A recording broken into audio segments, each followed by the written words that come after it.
Welcome, everyone. I'm Dr. Tess Kilwein, a therapist with Pineapple Support, and I'm really glad you're here. Today, we're diving into a conversation that many of us do not have enough, and that is the mental and emotional toll of hustle culture, especially in the adult industry.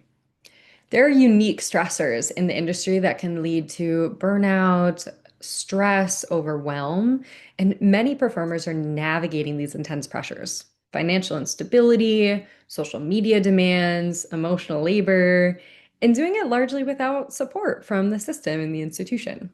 This is not a personal failure, but a systemic issue in the adult industry. That's why today is about giving you the tools, the language, and permission to step back and reclaim some balance in your life. A little bit about today's flow. We'll define hustle culture and how it is uniquely amplified in this industry. And then we'll talk about burnout, which is something that comes out of this hustle culture, what it is, what it looks like, how to recognize if you might be dealing with it. And then we'll explore the emotional labor and boundaries that are unique to the adult industry that really exacerbate the presence of burnout in performers. And then lastly, as always, we'll close with some actual practical and sustainable ways that you can take care of yourself and protect your mental health in this industry where hustle culture and burnout are ever present.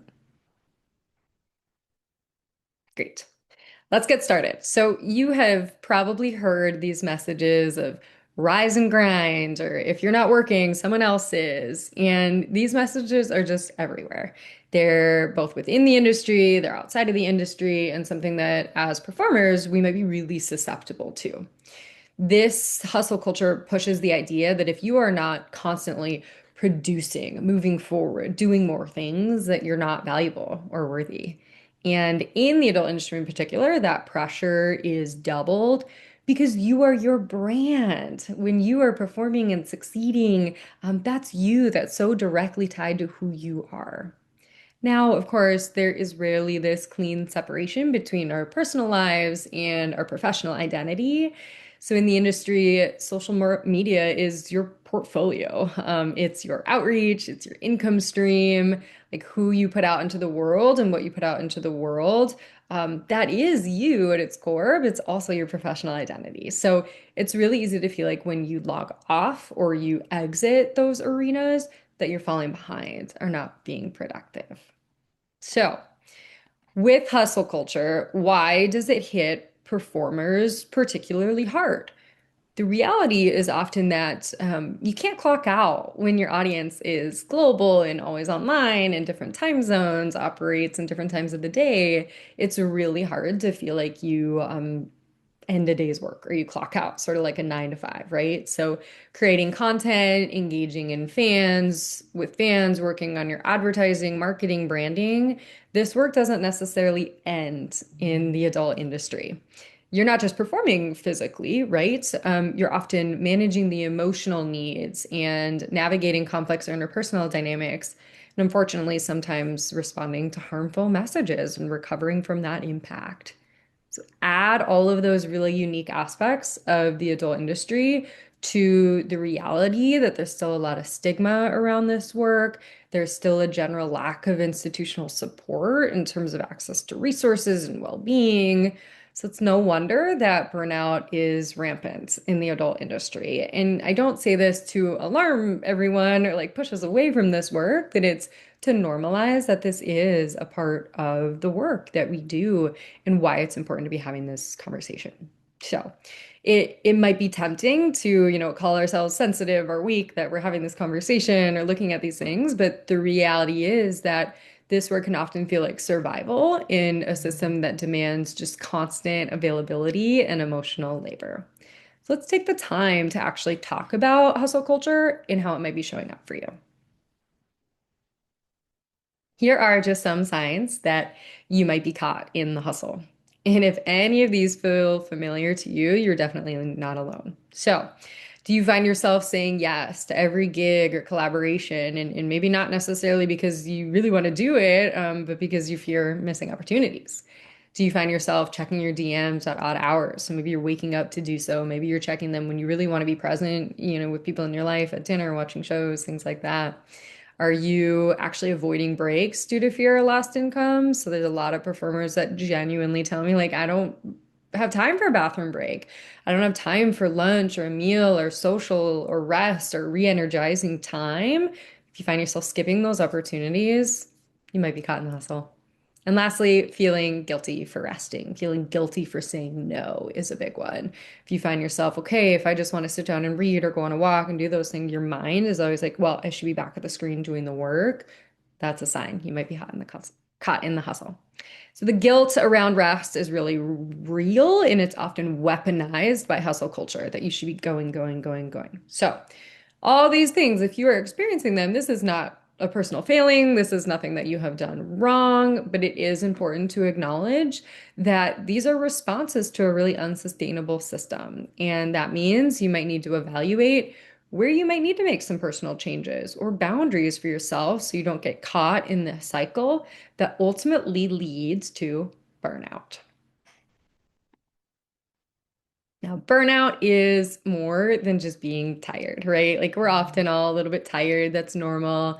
Burnout is different in that it can be experienced in your full body and mind. It can be a really overwhelming and ever-present experience. It impacts our motivation, our performance, and even sometimes our sense of self and well-being. What's tricky about burnout is that it really slowly creeps in. So people often don't even recognize that they're burnt out until things might be pretty severe. It slowly changes and creeps in over time. So one day you're powering through just because you know you have to, and then the next moment you realize you're emotionally numb or you're physically exhausted and wondering why nothing really feels enjoyable anymore. So what's most important is your ability to name if burnout is present for you and respond to that with compassion instead of judgment.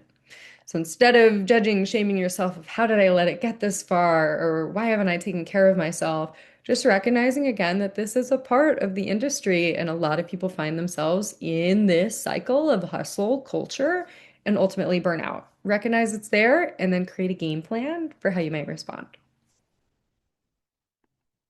Before we create that game plan, let's just talk a little bit more about burnout and how it shows up for people.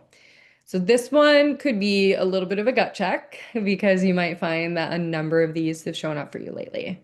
So on this slide, you can see some different ways that burnout shows up for people. Trouble sleeping is probably one of our most common signs, again, without like an explanation, right? So maybe you've cut out the caffeine, maybe even are trying some sleep aids and you're still having trouble. Could be a sign of burnout.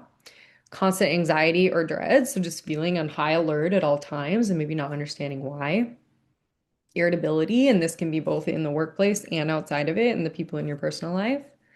No longer enjoying the work is a big one, right? So we're going to talk about burnout and it really is tied to occupation and work. So you find that you're just all of a sudden not really enjoying the work that you once were passionate about and motivated to engage in. That could be a sign that you need some rest. And lastly, physical symptoms. So, what's really important about burnout, and we'll talk about this in more detail in a later slide, but burnout can often hide as physical symptoms. They don't always show up as these more psychological ones. So, low energy, gut, digestive issues, chronic pain, headaches, sometimes those symptoms are actually the first thing to show up. And people write that off as, something's going on physically, it's something that I ate, or, I've experienced this chronic pain for a while. It actually could be burnout. So pay attention to those signs. Again, we'll talk about it later. And then lastly, just recognizing that burnout can really masquerade or hide as just stressed or I'm fine, I'm just tired, right? This is your opportunity to notice, and again, without judging yourself, that response of like, it's just stress or I'm just tired could actually be the way that burnout is showing up for you. And so taking a moment to just reflect deeper on that. Now, not only is burnout not just feeling tired, it's also distinct from depression. And depression and burnout, I think importantly, can certainly coexist at the same time. And even more so, burnout left unchecked or unresolved can turn into depression. And so it's important to have the conversation about both of them because they do overlap, but they're not necessarily the same. So if we're looking at burnout, burnout tends to be situational and really typically linked to the demands of your occupation. Now, we can certainly experience burnout in other ways, in relationships, in other areas of our life, but traditionally, it's something that shows up in the workplace, in the occupation. So it is tied typically to work. And what happens over time is that if you actually take the time to rest, you take some time off, you take some breaks, typically you're going to find that that burnout does resolve and that symptoms do dissipate over time. If that's not the case with depression, so depression can show up anywhere and anytime. So if you're finding that like taking the break and the rest isn't helping, if things continue to feel hopeless or flat or numb, it may be worth considering if this is actually depression for you. So you deserve support either way. I think that's the takeaway here is that burnout can kind of be this precursor to something like depression. So if you're noticing signs of burnout, make sure to respond to that. Take that seriously. Look at some tools you can put in your toolkit, how you can prevent it from getting something more threatening to your well-being like depression. So, of course, as I mentioned, both burnout and depression can be present at the same time. Burnout can result in depression. So, both of these are symptoms to take seriously and give yourself kind of the rest and attention and support that you deserve. Now, in performance culture, we often, hustle, hustle, hustle, performance. We are so tied to our brand. What can happen, unfortunately, is that a lot of people who experience burnout see it then as some kind of personal failure or weakness. Like I wasn't doing enough. I wasn't creating enough balance. I wasn't, checking in with myself enough, right? We still tend to blame ourselves, but burnout is not your fault. We are living in a gig economy where rest is seen, quite frankly, as lazy, right? Like we don't encourage that. Rest is not sexier. We don't allow it to be at least. So in the adult industry where the work is very hyper visible, like you really have to pay attention to the way that you're presenting to the world, and sometimes has, a lot of lack of access to things like healthcare in the industry or financial safety nets because it is us tied to our brand. It's really easy to normalize the idea that you just need to try harder or work harder or do better, right? So this whole idea that there's this stigma around taking some rest or recovery time and instead we should be just going, going, going all the time. That's great in theory, right? But the implications and the impact of that can be really negative on people. So keep in mind that if you notice throughout this presentation, like, okay, I'm one of those people, I'm burnt out, the problem isn't you, it's the system surrounding you, it's the industry, right? So take that blame off yourself, give yourself some compassion, and at the same time, that responsibility to recognize burnout and take some steps to alleviate it, even in small ways, that is left to you. So we want to make sure we offer some of those strategies for you today. I want to take a minute to highlight again why burnout and hustle culture are so important to talk about in the adult industry in particular. So, burnout, hustle culture, these apply to lots of industries, right? Especially performers and people in performance-focused careers. But the adult industry is unique in that it's both physically and psychologically demanding all of the time. So you aren't just physically operating on set, right? You're often navigating the emotional safety, both on and off the set. You're navigating boundaries with fans and colleagues and producers and the media, and then the emotional exposure all of the time. So it's just a really unique industry in that we are always on, we're always on brand, but our brains are not wired to operate that way. Our brains are not built to be wired as like a 24/7 on all the time without any rest or recovery or being turned off. And that's sometimes what this industry demands of us. So that constant vigilance chips away over time at our well-being. Even when the performance or the work itself is really enjoyable and consensual, this expectation to be on all the time can still lead to consequences. So that's something to think about. Again, even if you don't really know that you're burnt out, or maybe you're not, you're still enjoying the work, it's still an important conversation for you because our brains need rest. And at some point over time for everyone, that's going to be too much if we don't take some time to prioritize rest and recovery. Another aspect of the adult industry that's often overlooked is what I mentioned, that emotional labor.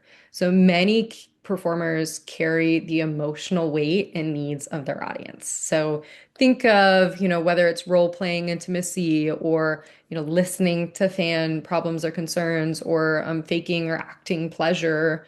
If that's part of your job, it takes a toll. So some labor that's often invisible and unacknowledged includes the things on the side. So, often expected to smile or laugh or engage, even when you're sad or burnt out or aren't feeling that way genuinely. Maybe you're supporting others' fantasies and emotions when there's no one in your life actually supporting that for you. Or you're holding the space and this energy for other people when you're actually depleted and overwhelmed yourself. Our fans, the people viewing our content, they don't see that under layer. So recognizing that as you engage in a job that sometimes requires taking care of people and meeting the needs of others, it can be really easy to neglect our own in that process. So recognizing the cost for this is that first step to reclaiming your energy and maybe actually setting some limits with fans and around the work to make sure you don't get sucked into this hustle cycle.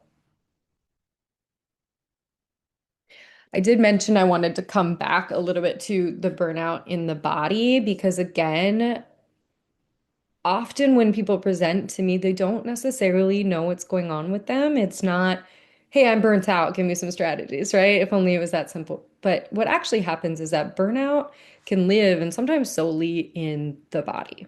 So often presentations might be, this chronic stress and this burnout settling into your body can turn into chronic pain or illness flares that might be without a medical explanation. So maybe you've gone to physicians, you've tried to figure this out, and now you're going to a psychological provider because you realize that no one's giving me answers or the doctors are saying it's all in my head. Well, it's not just all in your head, right? These are pain, physical pain, illness flare-ups that are actually happening to you, but the root of it and what's maintaining it might actually be chronic stress, burnout, psychological pain.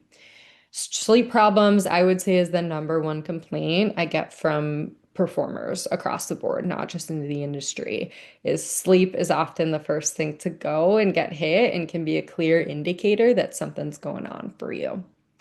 Sexual shutdown can be, again, not just in the adult industry, but this can look like low libido or low interest or engagement in sexual partners in your personal life.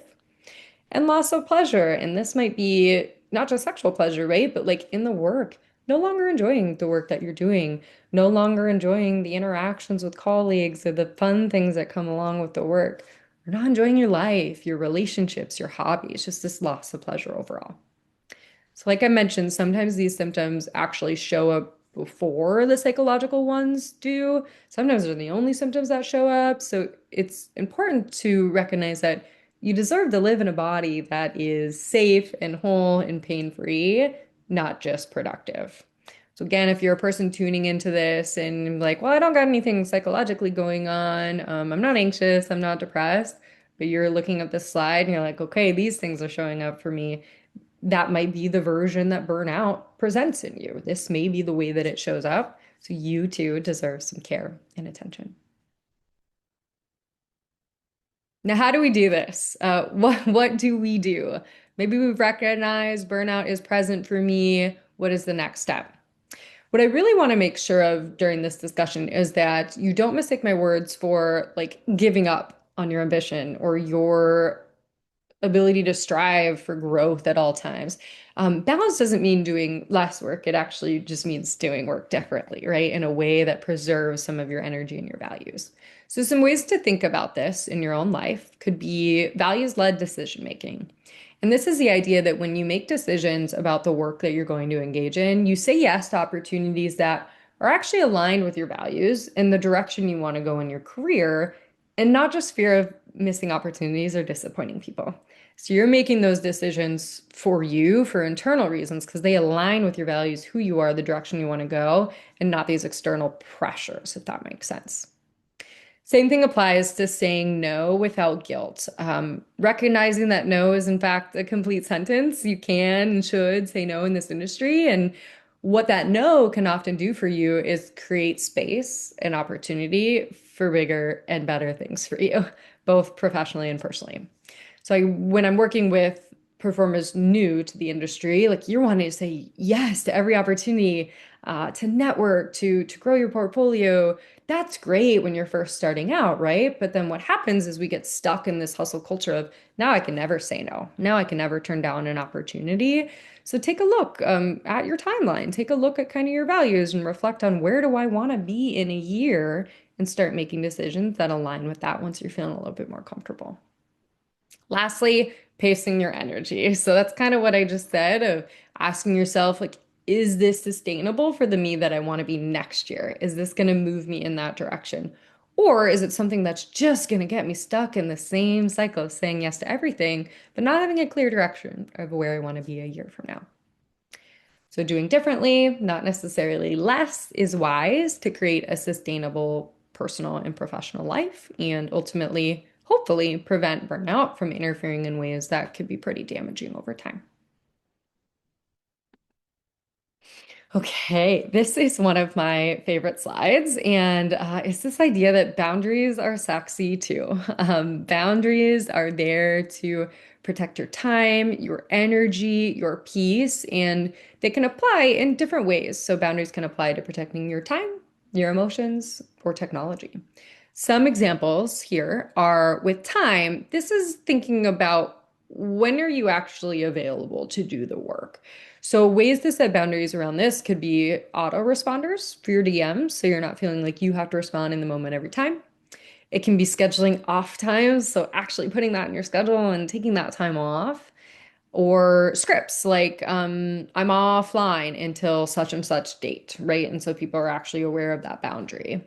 What happens is you demonstrate that you're maintaining that respect for yourself and your boundaries, and you're asking that of your fans and the people engaging with you too.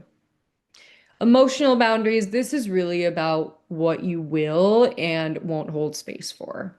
So, especially when we go back to that slide about the emotional labor involved in this work, it's asking yourself, how much emotional labor do you want to be responsible for? How much will you take on? And reminding yourself that you deserve to be compensated for that kind of work too. And so, a lot of people don't quite think about what are the different ways and activities that you're engaging in that you deserve compensation for. So it's not just physical, but these psychological demands, you deserve to be compensated for that too. And then lastly, technology boundaries. And this is more and more relevant to the industry than it ever has been before. But these can apply to DMs, texting, notification, any form that tech introduces itself to your work. Okay. So arguably most importantly is how do we protect our mental health from burnout and hustle culture in the adult industry?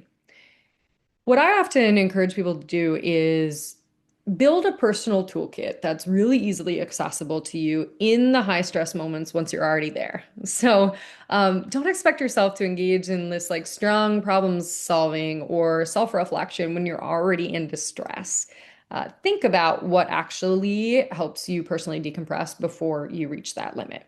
So this is something people should be doing when they're not distressed, something you could be doing right now as we go through these slides to have this toolkit ready and available to you that you can actually pull it out in these moments. So think of this as prevention rather than just solely reactionary. So even the smallest rituals, things like, leaving yourself a voice memo, playlists that are calming, grounding exercise, a photo album in your phone that you could go to that gives you comfort. Even these small rituals really matter, again, in these times of high stress where you're not going to engage in these really complex coping mechanisms. So some of these activities I put on the slide for you, but remember this has to be personal for you. It does no good if it's on a slide, but you never use it. So think for you.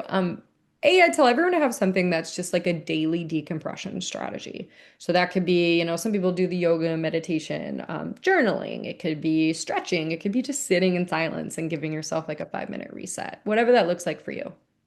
Community care, so important. So this is making sure you're carving out opportunities to connect with people both within and outside of the industry that truly get it.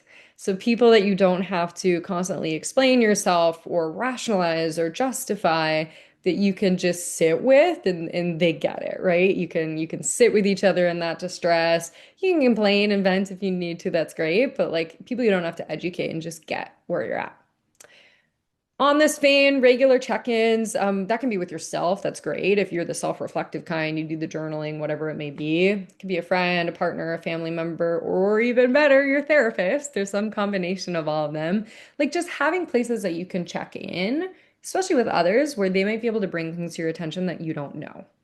That is one of those big things about burnout or even depression, right? Sometimes these things creep in really slowly that we don't actually recognize when we're there. But if you're checking in with a therapist, even once a month, that person's going to be able to tell you, hey, something looks different here, something looks off. If you're checking in with family, even by phone once every couple weeks, they may be able to tell you, hey, something looks different here. So, really being intentional about creating those check ins with yourself or with other people.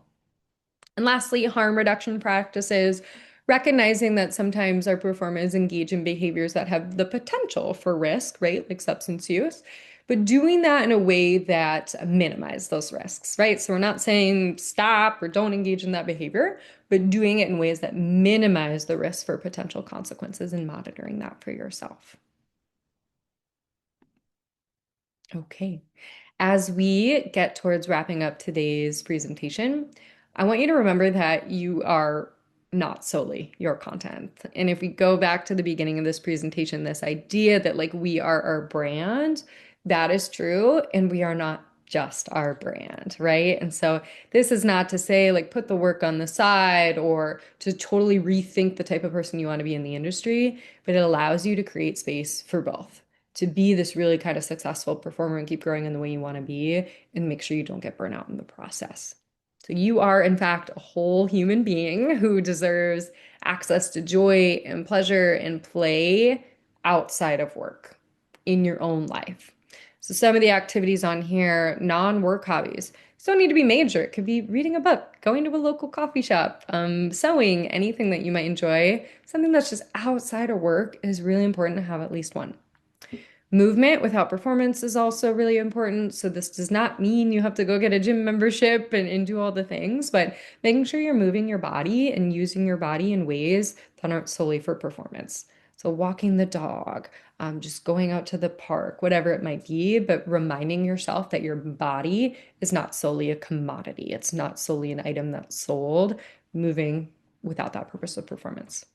And on that same vein, like personal play and pleasure. So recognizing that like you deserve pleasure and enjoyment outside of the workspace where you're constantly giving that for others. So you deserve that in your personal life too.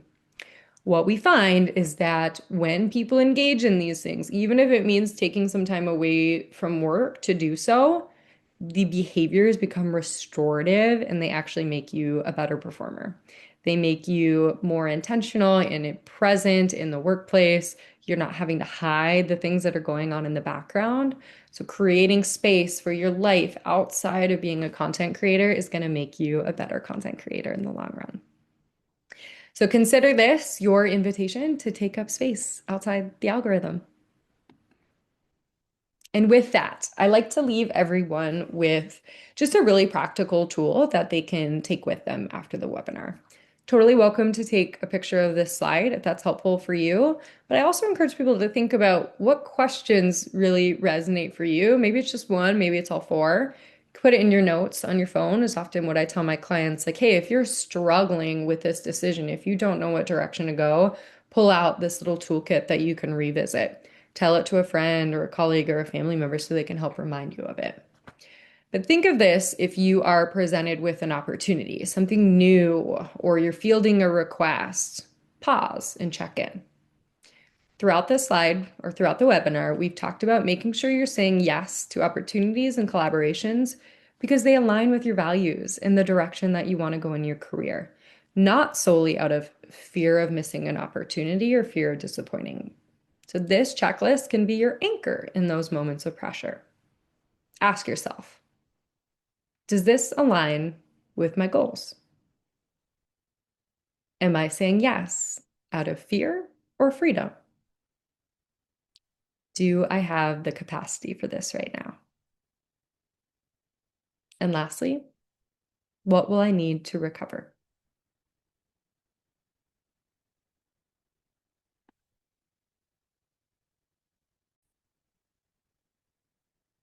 All right. Well, thank you for tuning in today to the webinar. I want to wrap us up with engaging in a guided meditation specifically for burnout. So, this is an opportunity for you to kind of walk the walk and take the next 5 or so minutes to rest and recover. So, I encourage you to find a comfortable spot, and that can be whatever it means for you. Typically, we recommend, putting your feet flat on the ground, getting comfortable, sitting into your seat, laying down if you're on a couch, and closing your eyes if that feels right for you. Today's guided meditation will help you when you're experiencing burnout. You melt to the ground. Your energy is gone. You can barely lift your eyes. You feel so withdrawn. Your brain has slowed down like you're wearing a mask. You feel overwhelmed by the slightest little task. All the motivation can't help you right now. All the inspirations are useless little vows. So slow down now and honor this season of pain. There's something to learn, deep wisdom to gain. You're burnt out because you ran way too fast. You tried to hold it all. You did everything that was asked. You're fried because you let others' goals become yours. You listened to the voice that said you'd always endure. Breathe in forgiveness. Breathe in waves of peace. You thought that your worth, accomplishments would increase. Slow down and come in to the voice that is true, the one who knows that it's time to renew. Breathe and relax. Let the air fill you now. Breathe and release. Let go of the how. Imagine the waves of air collecting all that's burnt, the emotions and the thoughts that are in the pain and hurt. Then exhale it all that's broken inside. Breathe it all out. Feel it all subside. Breathe in and collect. Breathe out and release. Breathe in and collect. Breathe out and release. Now, as you feel the space open up inside, make a silent promise. You'll protect it with pride. The moment that you feel this feeling arise again, recognize the damage it brings to you times 10. Let that be the wisdom you've learned from this pain. Let it guide you to say no when you feel it's a strain. You're going to be okay. All will feel right real soon. Love yourself deeply now. Wrap yourself in love's cocoon. Breathe and relax. Let the air fill you now. Breathe and release. Let go and allow. Namaste. And with that, thank you for tuning in to this webinar on burnout, hustle culture in the adult industry. My name is Dr. Tess Kilwein, and thank you for being here and supporting Pineapple Support.